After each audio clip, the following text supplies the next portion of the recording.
টিটাগড়ে গুলিবিদ্ধ টোটো চালক। টিটাগড় আলী হায়দার রোডে টোটো চালককে গুলি লাগে টোটো চালক মেহবুব রাজার হাতে। বাড়ি নিয়ে প্রতিবেশী অমর আলীর সঙ্গে অশান্তি মেহবুবের। আমাদের সঙ্গে রয়েছেন আমাদের প্রতিনিধি অরুণ। এই বিষয়ে তদন্তে নেমে পুলিশ এখনো পর্যন্ত কি কোনো গ্রেফতার বা কিছু করতে পেরেছে? হ্যাঁ দেখো, তদন্তে নেমে পুলিশ একজনকে গ্রেপ্তার করেছে। এরা তিনজন মিলে কিন্তু এই খুনের সঙ্গে জড়িত। ব্যারাকপুর পৌরসভার 18 নম্বর ওয়ার্ডে আলী হায়দার রোডের ঘটনা। মেহবুব আলীকে সকালবেলায় সে যখন বাড়ি থেকে বেরোচ্ছিল ঠিক তখনই তাকে লক্ষ্য করে গুলি চালায়। গুলিটা প্রথমে তার বুকের দিকে লক্ষ্য করে চালিয়েছিল, কিন্তু লক্ষ্যভ্রষ্ট হয়ে তার হাতে লাগে। এই অবস্থায় কিন্তু অমর আলী নামে একজনকে কিন্তু পুলিশ টিটাগড় থানা পুলিশ গ্রেপ্তার করেছে। এর সঙ্গে আরো দুজনের নাম পুলিশ হাতে এসছে। তাদের খোঁজে কিন্তু তল্লাশি চালাচ্ছে টিটাগড় থানার পুলিশ। বেশ,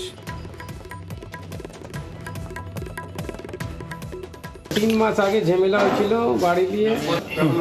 ছেলের নাম আমান, ঠিক আছে। ও পিছনে ছিল, দুটো ছেলে। ও টিপ দিল, এই রাহুল আছে।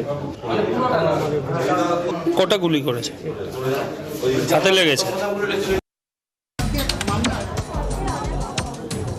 6 বছরে হাঁকিয়ে ছক্কা, 19 বছরের চ্যানেলকে 18 টেক্কা।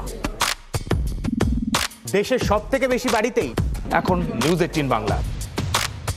যে খবরে বিশ্বাস সবার, সেই খবরের দায় আমার। বাঁকুড়ায় হাতির আতঙ্ক।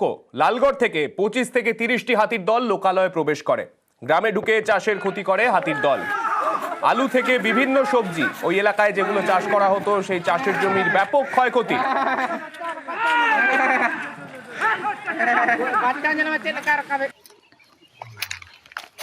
হাতির গতিবিধির ওপর বন দপ্তরের তরফে নজর রাখা হয়েছে, যদিও বন দপ্তরের বিরুদ্ধে ক্ষোভ স্থানীয় বাসিন্দাদের।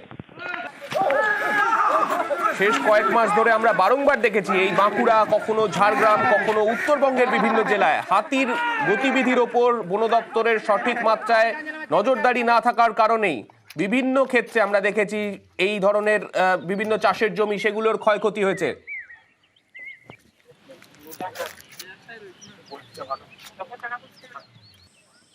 এখন আমি একাই আপাতত বসে বসে কাঁদছি। আমাদের সঙ্গে রয়েছেন আমাদের প্রতিনিধি রাজু। স্থানীয় বাসিন্দারা কি বলছেন? বন দপ্তরের ভূমিকা যেরকম রয়েছে, বিগত কদিন ধরে আমরা বারংবার দেখছি এই হাতির হানায় বারংবার এই যে চাষের জমি সেগুলোর ক্ষয়ক্ষতি হচ্ছে।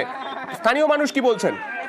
দেখো সামনে প্রথমে বলবো, স্থানীয় মানুষের বক্তব্য, যেভাবে হাতি ঢুকে পড়ছে গ্রামে এবং লোকালয়ের মধ্যে চাষের জমি ক্ষতি করছে, সেক্ষেত্রে বন দপ্তরের আরো বিশেষ নজরদারি থাকা দরকার।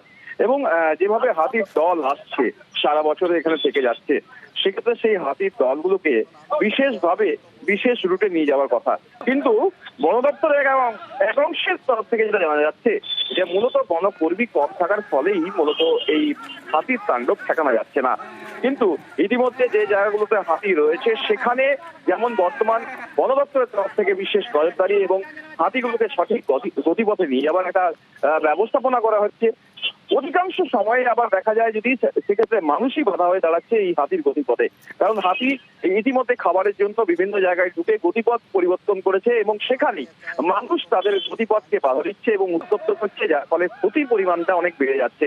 আর বন দপ্তরের তরফ থেকে বন দপ্তরের কর্মী কম থাকার কারণেই ঠেকাতে পারছে না।